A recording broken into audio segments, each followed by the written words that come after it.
Griffin. I'm Alex. I'm Cooper. And I'm Jet. And we did our presentation on Amazon.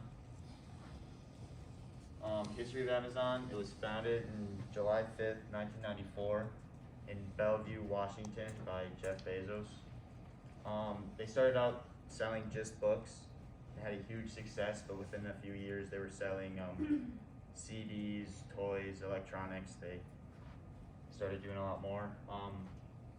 They created Amazon Prime in 2005, and they started making their Kindle e-readers and Kindle Fires in 2007, 2011. 2015, they became the world's most valuable retailer with a value of over 250 billion. Their history of marketing. In the beginning, they used customer experience as a way for growth. With better customer experience, there was more traffic, which brought more sellers, and then gave more options to the customers, which made a better customer experience. And their Amazon Advertising Console. In 2012, they launched Amazon Marketing Services exclusively for first-party vendors. Then in 2018, they combined it with and rebranded it as Amazon Advertising Console. And then in 2020, they brought third-party accounts into it. So then they were able to have the same selection as first-party vendors.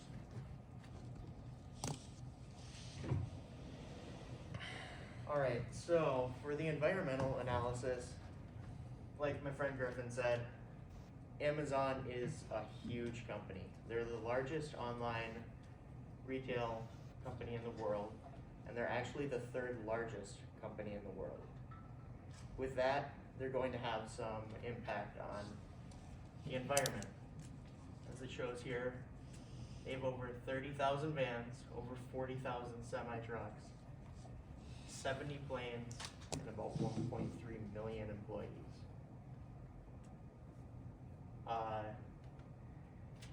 Now, with that, Amazon has made some promises to help try and guide the people and other companies in order to follow in their footsteps. Amazon has stated its intention is by the year 2040 to be net zero carbon emissions, 100% renewable energy.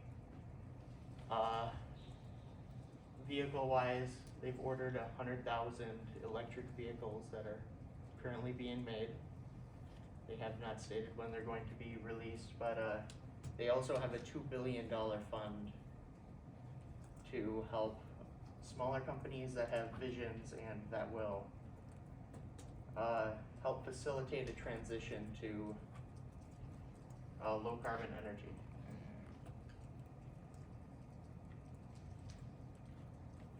Alright, so what Amazon does lack though, every company can do better.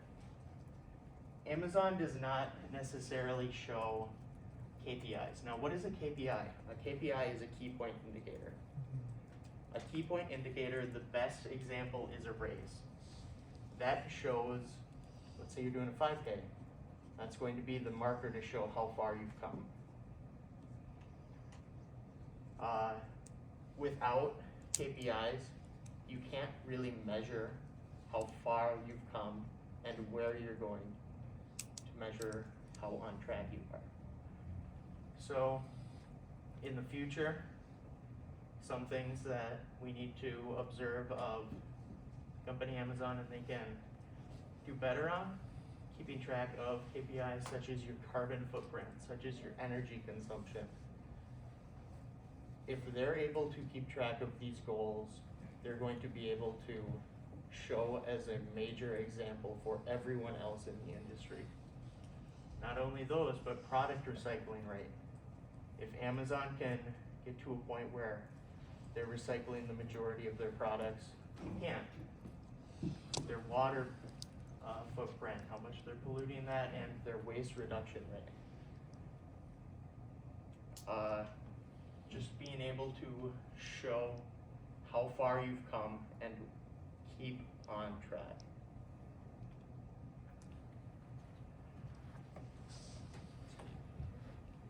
Okay, Amazon's objective is stated best in their company, straight from their mouth. It is, we aim to be Earth's most customer-centric company. Our mission is to continually raise the bar of the customer experience by using the internet and technology to help consumers find, discover, and buy anything, and empower businesses to content creators to maximize their success. So, Amazon strives to be consumer friendly, and not only consumer friendly, but like world friendly. As he pointed out, they're very concerned about the environment, and they state that in multiple places and all over, and they even have the check that you can check a little box when you order out that says you can put all my stuff in one box instead of using 2 boxes. They're really thoughtful about their environmental analysis. Their target market is upper to middle class. It's people who enjoy the availability of having everything on their computer at once, where they are busy business people to people that don't have the time or the energy to go to the store. So their consumers are a wide base, but they all want a really similar thing, which makes Amazon kind of unique in that way. I feel like in this, as an example with Five Guys, their consumers, a lot of them want different things. With food companies, people want different toppings, they all have different tastes, but with Amazon, their consumers all want something easy, which makes them really unique. We talked a little bit about the environmental analysis and their sustainability, and their sustainability is very clearly shown, and they're very open about what they want to do. And as you can see, like, their growth is just exponential, and it's because they are so open with all their consumers. They tell them exactly what they're doing and how they're doing it. With, like, as an example, with their net zero goal, they clearly state it's going to be 2040, and that's their biggest goal and how they're doing it. And they have a whole SWOT analysis even on their page, which is amazing because most companies don't have that open to the consumers. So we have marketing next. So first up we have product. So what is Amazon really packing into all these boxes? Amazon currently has over 353 million different products for sale on their page. And over 12 million of these products are shipped and sold straight from Amazon, and the rest are covered through third-party vendors who are selling through their site, which he said they introduced only a few years ago. If we compare this to like a competitor, one of their brick and mortar competitors like Walmart. Walmart, for example, only has 142,000 different products available inside their store. Second, we have place. So as we all know, Amazon is pretty much based solely online. So where they can sell is anywhere with internet access, like Pearl stated, that if you have access to a computer, you have access to be able to shop at Amazon. And according to CNBC, nearly 55% of Americans check a product's price on Amazon before they make their final purchasing decision. Third, we have promotion. And as you can see right here, Amazon is very good at promoting themselves from within, especially the packaging and labeling process, as you can see here. Every box they ship is marked with the Amazon swoosh, which is very recognizable at this point. And every box is sealed with the Amazon branded tape that says, Amazon Prime. Some have like indicators, this is what Amazon Prime offers if you sign up. These are kind of the perks that come along with being one of our users, and every part of this process is just very clear. If you're an Amazon Prime user and you get the 2-day shipping in certain areas. It'll even come in an Amazon truck now. So your package shows up looking like this from an Amazon truck that most likely came off an Amazon plane. And fourth, we have price. Amazon is able to maintain a low price for many reasons, including the investments they've made in automated machinery. So even though they have over 1 million employees, for the amount of stuff they sell, that's not really too bad of a number because they have many automated machines that can save them time and money in the packaging process, which saves us consumers money on our end. They're also able to keep their prices low because of their price margins. Because they sell nearly 1.6 million products every single day, they're able to keep their margins much more minimal than somebody who's trying to make a higher margin off selling less products. And then we have our SWOT analysis. So what are Amazon's strengths?